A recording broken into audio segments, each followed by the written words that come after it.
Hey guys, star God की इस video में आपका स्वागत है। चल लास्ट वीडियो हमने देखा कि कैसे बैम को चैलेंज करने एक रैंकर आया है, यानी कि चार्ली। वही दूसरे र्यून का मास्टर प्लान भी हमारे सामने आता है कि कैसे र्यून ने पहले से सारी चीजें प्लान कर रखी थी डिफेंसिव वॉल के अंदर जाने के लिए, और यामा पूरी केज को लेकर यहाँ पर आ चुका है। वही दूसरी तरफ ज़ात की फोर्सेज ने भी पूरी प्रिपरेशन कर रखी है, और यहाँ पे लुबिया फैमिली के ब्रांच लीडर तक भी आ रखे हैं जो कि डायरेक्टली इन्वॉल्व इस बैटल में, जिसकी वजह से बैटल काफी इंटेंस हो चुकी है। तो वीडियो में आगे बढ़ने से पहले चैनल को सब्सक्राइब कर ले, नीचे लाल बटन दबा के, और वीडियो आगे देखते रहें।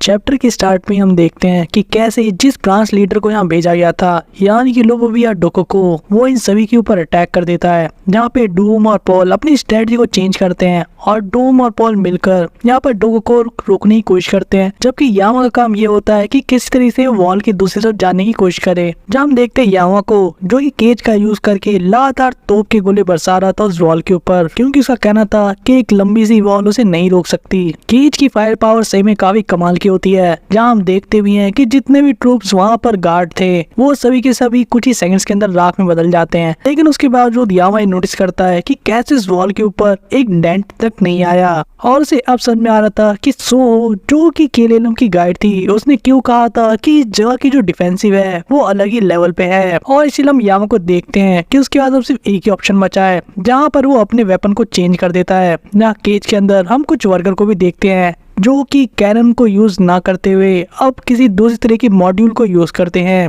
जिसका नाम था अल्ट्रा हैवीवेट नीडल। इसके साथ ही हमें यामा के थ्रू पता लगता है कि कैसे थोड़े टाइम पहले ही उसके पास एक गाइड के थ्रू कुछ मैसेजेस आए थे, जिसके अंदर बताया गया था कि कैसे जो इस जगह की डिफेंसिव वॉल है उसके बारे में कौन सी इन्फॉर्मेशन इंपॉर्टेंट हो सकती है इस वॉर के अंदर। जहाँ हमें ये भी पता लगता है कि most of the 10 family leaders की जो डिफेंसिव वॉल्स होते हैं उनके ऊपर एक स्पेशल तरीके की स्पेल को यूज किया जाता है ताकि वो स्ट्रॉन्ग बने रहें। और इस इन्फॉर्मेशन के अकॉर्डिंग हो ना हो नेस्ट की जो सेकंड वॉल है उसके ऊपर भी वही डिफेंसिव स्पेल को डाला गया है, जो उसे काफी ज्यादा स्ट्रॉन्ग बनाता है, या ऐसा कि एक तरीके से इम्पॉसिबल बनाता है उसे पेनिट्रेट करने में। और इस स्पेल को ब्रेक करने की पावर सिर्फ खुद किंग ज़ात या बाकी 10 फैमिली लीडर के अंदर ही है। लेकिन यहीं पे उनकी स्ट्रेटजी काम आएगी। यहाँ पर कोई भी फिजिकल फोर्स या शिनशु उस स्पेल को नहीं तोड़ सकती, लेकिन बहुत अच्छा चांस है कि स्लेयर कैंडिडेट यानी कि बैम अपनी पावर से उसे तोड़ सकता है। और यहाँ पे हमें यामा के थ्रू एक्सप्लेन भी किया जाता है कि कैसे उनका जो मेन मास्टरमाइंड प्लान है इस केस के अंदर वो ये था कि एक नीडल जैसी कैन फायर को यूज करेंगे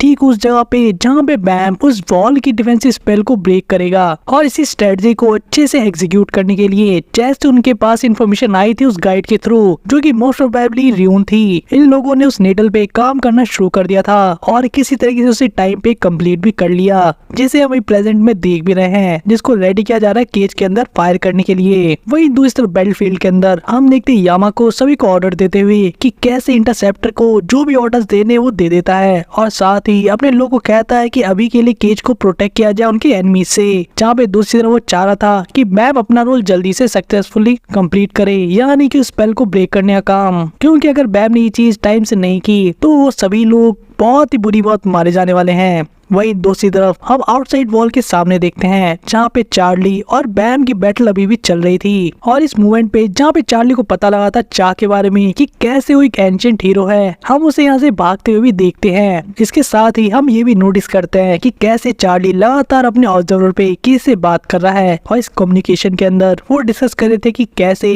अगर वहाँ पे चार्ली नहीं निकलता टाइम से तो मारा जाता। और ये पर्सन जो कि ऑब्जर्वर की दूसरी साइड है, यहाँ पे चार्ली को कहता है कि उसे विश करना चाहिए कि जो आर्मी है वो उनसे निपट ले टाइम रहते। लेकिन चार्ली यहाँ पे कुछ बहुत ही इंपॉर्टेंट चीज रिवील करता है बैम के बारे में, जहाँ पे वो बताता है कि इस बैटल के दौरान उसी चीज रियलाइज हुई कि बैम अपनी 10th पावर का भी यूज नहीं कर रहा था, और जबकि उससे फाइट की उसे सिर्फ कुछ ही साल हुए हैं, बैम ने अपने आप को इतना ज्यादा स्ट्रॉन्ग बना लिया है कि इस फाइट के अंदर वो बेन अपनी 10% पावर से एक पावरफुल रैंकर को भी काफी देर तक बैटल के अंदर रोक रखा था। और एंड में हम सिर्फ चार्ली को यही कहते हुए देखते हैं कि कैसे हेल ट्रेन को सिर्फ कुछ ही साल बीते हैं और ये अभी इतना पावरफुल हो चुका है, अगर ये इस बैटल के अंदर बच गया तो आने वाले फ्यूचर में एक अनस्टॉपेबल बीस्ट बन जाएगा, जिसे इस टावर के अंदर कोई भी नहीं रोक सकता।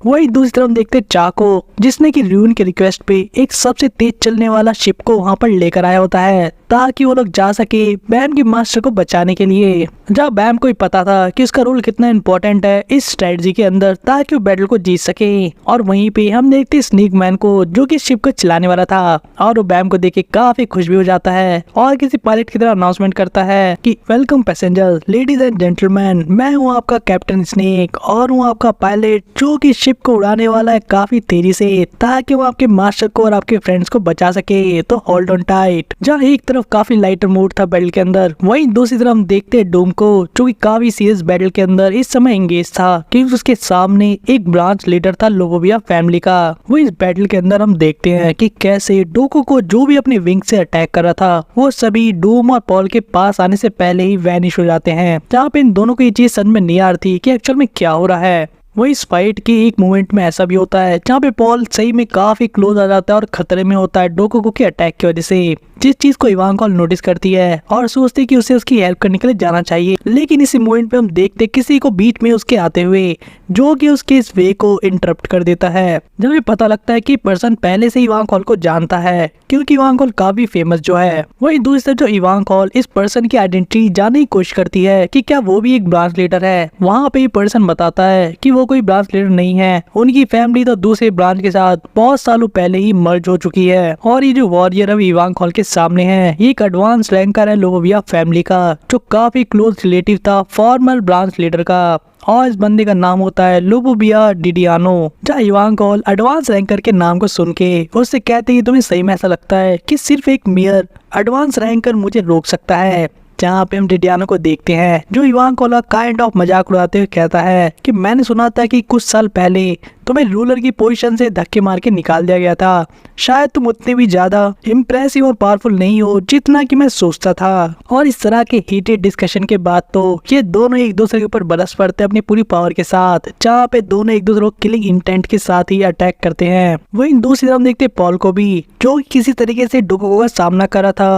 अपने river of death century balls का यूज करके, लेकिन फिर भी पॉल को ये चीज महसूस हो रही थी कि उन दोनों के पावर लेवल में कुछ अलग ही लेवल का डिफरेंस है क्योंकि ये बंदा सही में काफी पावरफुल था और उनके एक डिफिकल्ट अपोनेंट भी। वहीं दूसरी तरफ हम देखते डोकोमो को जो कि डूम से पूछता है क्या तुम लोग सही में कैनिन हो, मैंने तुम्हारे बारे में सुना तो था कि तुम भी बिग फैमिली का पार्ट हुआ करते थे बहुत सदियों पहले, लेकिन मैं आज तक किसी कैनिन से नहीं मिला था। डोकोको यहाँ पे काफी इंपॉर्टेंट चीज रिवील करता है जहाँ वो कहता है कि कैसे उसने सुना था कि जो फैमिली हेड है उन्होंने one of the test subject को वर्कशॉप से अडॉप्ट करके रेस किया था जो कि आगे चल के एक फेथफुल लीडर बना कैनिन्स का। और वो बीस्ट सिर्फ और सिर्फ फेथफुल था हमारे मास्टर को लेकर जिसे वो हमेशा के लिए सर्व करते आ रहा था। जहाँ हम देखते डूम को भी इस बात की कंफर्मेशन देते हुए कि ये बात बिल्कुल सही है। और यहाँ पे डूम कहता भी है कि मुझे समझ में आ रहा है तुम ब्रांच लीडर क्यों हो क्योंकि तुम्हारी पोजीशन के हिसाब से तुम्हारी नॉलेज मैच करती है। लेकिन यहाँ पे डो को एक तरीके का ताना मारते हुए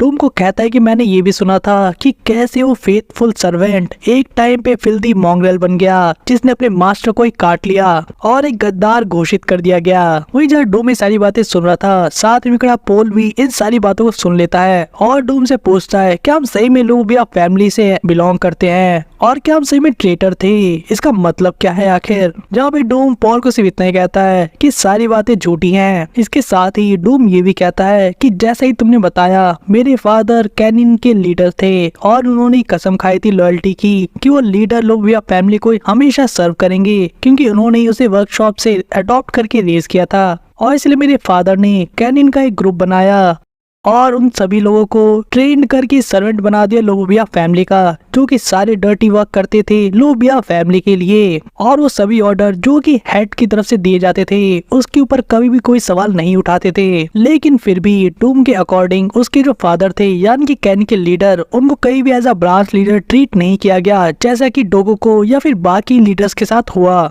और इसी रीजन की वजह से सारे कैनिन्स को हमेशा के लिए शैडो में छुप के रहना पड़ा जैसे कि वो कोई कर्स्ड रेस है जिनके ऊपर श्राप लगा हुआ है। और यहाँ पे डूम कसम खाने के लिए भी रेडी था कि उसके फादर ने अपनी लाइफ में ऐसा कुछ नहीं किया जिसके वजह से फैमिली हेड किसी भी तरीके से इंसल्ट फील किए हो और ना ही डूम के फादर ने अपने मास्टर को काटने की कोशिश की थी क्योंकि डूम के अकॉर्डिंग उसके फादर के पास सिर्फ एक ही सोर्स ऑफ प्राइड था और वो ये था कि वो अपने मास्टर को फेथफुली सर्व करे यानी कि लोबोविया फैमिली के लीडर को। लेकिन जो बाकी के ब्रांच लीडर थे और लोबिया फैमिली के मेंबर्स, वो सभी याशरा की झूठी बातों में आकर उसके फादर को गद्दार मान लेते हैं। और इन्हीं लोगों के षड्यंत्र की वजह से कैन इन लोगों ने उसके फादर यानी कैन के लीडर की हत्या कर दी थी। और इतना ही नहीं, ये सब होने से पहले भी जब भी याशरा की झूठी बातों में आने की वजह से उसके फादर ने भी कोई भी एक्शन नहीं लिया और साथ ही वेट किया काफी लंबे समय तक ताकि जो लोग फैमिली के लीडर हैं उनको सच्चाई का पता लग सके। लेकिन उसके बावजूद कैरिन को काफी ज्यादा बेइज्जती और हैरेसमेंट का सामना करना पड़ा था उनकी मौत से पहले। और हम देखते हुए डूम को काफी गुस्से में आकर ये बोलते हुए कि मेरे फादर नहीं बल्कि तुम सही ब्रांच लीडर रियल गद्दार हो। और यहाँ पे डूम ये सारी चीजें इसलिए रिवील कर रहा था ताकि पॉल को किसी भी तरह से कोई सेकंड थॉट ना आए, जहाँ वो पॉल को वापस से कहता है कि ध्यान रखना हम सभी कैन पीपल हमेशा के लिए लोबिया फैमिली का जो भी काम था वो शैडो से करते आ रहे हैं, यानी कि छुपते छिपाते, और हम कभी भी गद्दार नहीं थे बल्कि लोबिया फैमिली के मेंबर्स हैं जिन्होंने हमारे फादर को धोखा दिया और साथ ही उनका मर्डर भी कर दिया। के साथ ही डूम को इतना प्रोवोक होने के बाद हम ये भी देखते हैं कि कैसे अपनी ट्रांसफॉर्मेशन की पावर को यूज कर रहा था जिसका नाम था wild dog with a purple right wing. जब पॉल उसे रोकने की कोशिश भी करता है कह के कि बैटल में इससे ट्रांसफॉर्मेशन काफी जल्दी हो रही है, जो चीज उसे अभी नहीं करनी चाहिए। लेकिन डूम यहाँ पे उसकी कोई बात नहीं सुनता क्योंकि वो इतने गुस्से में था जो डॉग को से बदला लेना चाहता उसके फादर को इंसल्ट करने के लिए। वहीं दूसरी तरफ हम देखते हैं इस ब्रांच लीडर को जो की चीजों को देख कर काफी खुश नहीं था। उसका कहना था कि भला एक नॉर्मल से मट के अंदर यानी कि आवारा कुत्ते के अंदर इतनी हिम्मत कहां से आ गई कि एक ब्रांच लीडर को अपने दांत दिखाए। वहीं केज की दूसरी तरफ हम देखते हैं बाकी के कैनिन लोगों को भी फाइट करते हुए, जहाँ पे हम कैन होंग यानी कि कैन जोन की बेटी को भी देखते हैं जो कि बैटल के अंदर जहाज की फोर्सेस का सामना कर रही थी, जो कि केज के कंट्रोल रूम को अपने अंडर लेना चाहते थे ताकि वो केज को अंदर से तबाह कर सके। लेकिन यामा और कैन पीपल की प्रेजेंस की वजह से वो लोग कुछ भी नहीं कर पा रहे थे। और इसी बीच हम देखते हैं हात्सु को जिसने जहाज फोर्सेस की ड्रेस को पहन रखा था और उनसे बात करते देखते एक दूसरे पर्सन से, जहाँ पे हात्सु कहता है कि उसे इस बार भी ये प्लान बिल्कुल पसंद नहीं है और हात्सु इसका रीजन भी बताता है। वो यहाँ पे जिस प्लान को पूरा करने के लिए आए थे उसके अंदर डेड वॉरियर्स की सोल्स का यूज करना था और ये चीज एक तरह से डिसग्रेसफुल है हात्सु के अकॉर्डिंग। लेकिन सेविशु कहता है कि हमारे पास और कोई चॉइस नहीं है, जिसके बाद हम वहाँ पे एक अजीब तरीके का शिंशु ब्लास्ट भी होते हुए देखते हैं। वहीं पे हमें इनसाइड ऑफ द केज भी दिखाया जाता है जहाँ पे एक अबैंडन हाउस के अंदर जहाँ पे रैग बाहर पहरेदारी करा था, हम अंदर व्हाइट को अलग तरह की मैजिक का यूज करते हुए देखते हैं जिसके सामने कून खड़ा था। जहाँ पे इस रिचुअल के साथ ही कून व्हाइट से पूछता है क्या तुम पहले से ज्यादा स्ट्रॉन्ग फील कर रहे हो। जहाँ पे व्हाइट का कहना था कि नहीं, उसे अभी और भी पावर की जरूरत है। लेकिन व्हाइट यहाँ पे कहीं से भी अनहैप्पी नहीं दिख रहा था क्योंकि व्हाइट यहाँ पे फील कर पा रहा था कि कैसे इस बेल्ट फील्ड के अंदर काफी सारे रैंकर, हाई रैंकर, यहाँ तक कि ब्रांच लीडर भी प्रेजेंट है और उनकी पावर को एक बार लेने के बाद व्हाइट आराम से अपनी पीक पावर को अचीव कर सकता है। और व्हाइट यहाँ पे यहाँ तक भी कहता है कि मुझे लगा नहीं था कि तुम वो पहले पर्सन होगे जो मेरे को ऐसी हेल्प ऑफर करेगा। जैस के रिप्लाई में कोडी स्माइल के साथ कहता है कि मैं वो पर्सन हूँ जो जीतने के लिए कुछ भी करने के लिए रेडी है, लेकिन तुम्हें बाम कोई चीज बताने की कोई जरूरत नहीं है। जहाँ अब हमें समझ में आता है कि हात्सु और सेविशु क्या कर रहे थे वहाँ पे डेड वॉरियर की सोल्स के साथ। और यहाँ पे व्हाइट रिवील करता है कि वो बैम को नहीं बताएगा कि कैसे उसका जो क्लोजेस्ट फ्रेंड है उसने सेक्रीफाइस कर दिया है उन सभी डेड वॉरियर की स्पिरिट्स को ताकि वो इस सबसे बुरे स्लेयर की पावर को रिवाइव कर सके। जहाँ कून इस बात को सुन के व्हाइट को कहता है कि मैंने तुम्हें कहा ना कि तुम्हें इस बात को इस तरह से नहीं कहना चाहिए, इस तरह से मुझे फील होता है जैसे मैं कोई मॉन्स्टर हूँ। जहाँ व्हाइट का कहना था कि मैं तो पहले से ही जानता था तुम मुझसे ज्यादा डिफरेंट नहीं हो, हम दोनों एक मॉन्स्टर हैं। वहीं दूसरी तरफ हम देखते कून को जो कि इस रिचुअल को कंप्लीट करा रहा था। वहीं पे व्हाइट कहता है कि मैं हमारा प्रॉमिस पूरा करूंगा, मैं तुम्हारे लिए जान की स्लेयर कैंडिडेट के बिहाफ पे कालावान का अंत करूंगा। वहीं इन दोनों की डिस्कशन से हमें इस रिचुअल के बारे में भी थोड़ा सा पता लगता है कि कैसे यहाँ पे कून का आइडिया ये था कि वो अपनी फायर फ्लेम्स को यूज करेगा उन सोल डिवाइन स्टोन्स के ऊपर ताकि जो कून की पावर है जो चीजों को इनहेंस कर देती है और साथ ही व्हाइट की जो सोल डिवार की पावर्स है वो उन चीजों को कंटेन करेगी उन सभी वॉरियर्स को जो कि बैटलफील्ड में लगातार मारे जा रहे हैं। और उनकी सोल्स और साथ में खून की फ्लेम मिक्स होके एक अलग ही लेवल का पावर देगी व्हाइट को। वही इस आइडिया को व्हाइट ने जब सुना था तो काफी ज्यादा इम्प्रेस हो गया था, और उससे भी ज्यादा इम्प्रेस करने वाली चीज ये थी व्हाइट के लिए कि कैसे खून को पहले से ही पता था कि जो जहाद की आर्मी है उनकी मेन स्ट्रेटजी क्या होने वाली है, यानी कि वो वॉर में स्टार्टिंग से ही फुल ऑन बैटल नहीं करेंगे बल्कि स्लोली स्लोली इनकी आर्मी के ऊपर अटैक करेंगे। और यहाँ पे व्हाइट यही जानने की कोशिश कर रहा था खून से कि भला उसे इसके बारे में कैसे पता था, और खून यहाँ पे एक्सप्लेन करता है कि कैसे वॉर ऑफ एट्रिशन जहाद आर्मी की सबसे मेन टैक्टिक है, जिसके अंदर युद्ध को इतना लंबा खींचा जाता है कि जिस साइड के पास कम नंबर्स होते हैं आर्मी में उनके लिए स्लो और लॉन्ग बैटल के बीच में काफी ज्यादा डिसएडवांटेजेस पोजीशंस होते हैं। और इस बैटल के अंदर वो लोग ऐसा ही सोच रहे हैं। इसका एक और प्रूफ उनके पास था, क्योंकि यहाँ पर सिर्फ हाई रैंकर्स और पावरफुल बीइंग्स को यार लाने की जगह यहाँ पे पूरी स्क्वाड्रन को लाया गया है, जिसके अंदर हर तरीके के पावर लेवल के वॉरियर्स थे, सिर्फ पावरफुल स्ट्रॉन्गेस्ट नहीं। और खून के अकॉर्डिंग ये चीज किंग जहाद ने पहले भी अपनाई है इस सेम स्ट्रेटजी के थ्रू, जहाँ पे सिर्फ कुछ रैंकर्स के मरने की वजह से उन्हें ज्यादा नुकसान तो नहीं होता, लेकिन जब बैटल के अंदर काफी सारे वॉरियर्स मारे जाते हैं तो इस बैटल के रिजल्ट में जो कि फक के अगेंस्ट था, बहुत सारे लोग फक के अपोजिशन में आ जाते हैं, और वो नंबर इतने बड़े अमाउंट में होता है कि वो टावर में चीजों को अलग ही लेवल पे लेकर जा सकता है, जो कि एक तरीके से किंग जहाद के फेवर में है पॉलिटिकली। और वहीं पे कोनी सारी चीजें एक्सप्लेन कराता है काफी क्रीपी स्माइल के साथ, जहाँ कहता है कि 10 फैमिलीज में सभी को पता है कि कैसे प्रोपेगेंडा और मैनिपुलेशन को यूज किया जाता है अपने फायदे के लिए। और खून के इस कोल्ड एटीट्यूड से हम समझ भी सकते हैं कि उसके लिए चीजें काफी नॉर्मल थी। ये सब चीजें उसने बचपन में ही सीखी थी अपनी फैमिली के अंदर। और अगर आपको पता ना हो तो खून फैमिली टावर के अंदर स्ट्रेटजी बनाने वाली फैमिली है, जो कि किंग जहाद के मेन बैटल के अंदर सारी स्ट्रेटजी को डेवलप करते हैं। वो इसके साथ ही खून का ये भी मानना था कि मैं कोई बहुत बड़ा जीनियस नहीं हूँ जिसे सारी चीजों के बारे में पता है और ये सारी टैक्टिक यूज कर सकता है, बल्कि बहुत सारे लोग ऐसे हैं जो इन सब चीजों के बारे में जानते हैं अच्छे से, लेकिन वो बंच ऑफ सॉफ्टीज हैं और उनके अंदर इतना गोदा नहीं है कि इस तरह की स्ट्रॉन्ग कदम उठा सके वॉर के अंदर। इसको सुनते ही हम देखते हैं व्हाइट को, जो काफी ज्यादा हंसियारी थी, जहाँ पे वो खून को कॉम्प्लीमेंट करते हुए कहता है तुम सही में काफी क्रेजी हो और इसलिए मुझे तुम बहुत पसंद हो। लेकिन इसी कॉम्प्लीमेंट के साथ ही यहाँ पे व्हाइट एक और सीरियस क्वेश्चन पूछ लेता है कि तुम्हारी स्ट्रेटजी काफी अच्छी है, लेकिन तुमने कभी उस चीज के बारे में सोचा है कि क्या हो अगर मैं तुम्हारे आउट ऑफ कंट्रोल चला जाऊं, यानी कि अपनी पुरानी पान मिलने के बाद मैं इस प्लान के साथ ना जाऊं। जहाँ खून एक स्माइल का कहता है कि तुम्हें ऐसा नहीं कहना चाहिए, हाँ कि हम इस वॉर में एक साथ जो हैं, और वैसे भी तुमने अपनी लास्ट क्लोन से प्रॉमिस किया था इस चीज को लेकर, और इस तरह के बैटल के अंदर तुम किसी पोजीशन में नहीं होगे तो हमें धोखा दे सको, अगर तुम्हारी पावर मिल भी जाती है तो भी। और इसके साथ ही यहाँ पे खून के पास एक और जोकर कार्ड है, और वो ये था कि उसके पास अपने फैमिली लीडर से क्लोज रिलेशन भी था, जिसकी वजह से उसे व्हाइट का कोई डर नहीं था। जहाँ व्हाइट को लगता है कि खून सेमी ओवर कॉन्फिडेंट है अपनी चीजों को लेकर, जहाँ पे उसे वार्न भी करता है कि तुम मुझे हल्के में ले रहे हो, मेरी पावर वापस आने के बाद तुम्हें समझ में आ जाएगा कि तुम्हें मुझे हल्के में नहीं लेना चाहिए था रेगुलर।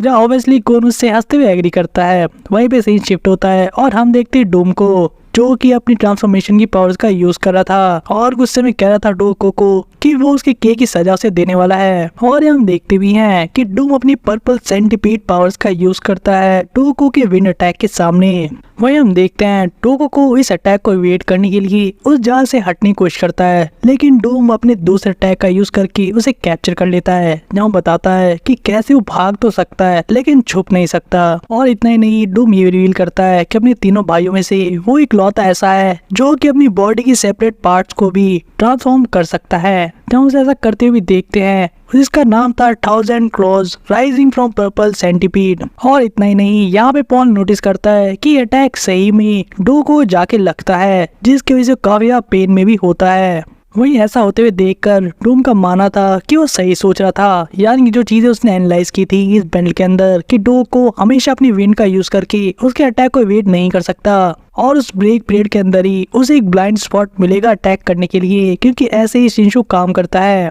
और हम देखते हैं यहाँ पर डूम और भी मोटिवेट होकर दूसरे तरह के अटैक को यूज करते हुए, जहाँ इस अटैक के अंदर इसका नाम हमें बताया जाता है वाइल्ड डॉग्स व्हर्लपूल। जैसे कोई बवंडर होता है, यहाँ पे डूम अपनी ट्रांसफॉर्मेशन से इस बर्ड को पूरी तरह से कैप्चर कर लेता है। जहाँ इसका रिजल्ट भी हमें देखने को मिलता है। इसकी वजह से डोगोको काफी ज्यादा घायल हो जाता है और ब्लीड करने लगता है। वहीं दूसरी तरफ डूम, जो कि अपने 2 अटैक के बाद भी रुकना नहीं चाह रहा था और उसे पता था कि उसे एक और फॉलो अप अटैक करना चाहिए, जब पे फाइनली वो अपने वाइल्ड डॉग्स क्लॉ का यूज करता है, जिसकी वजह से वहाँ पे काफी बड़ी ब्राइट लाइट आ जाती है। जहाँ पे हमें दिखाया तो नहीं जाता कि एक्चुअल में हुआ क्या उस अटैक के बाद, लेकिन हम डूम को काफी ज्यादा हैप्पी देखते हैं, जहाँ उसका मानना था कि ये चीज इनफ होगी डोगोको को खत्म करने के लिए।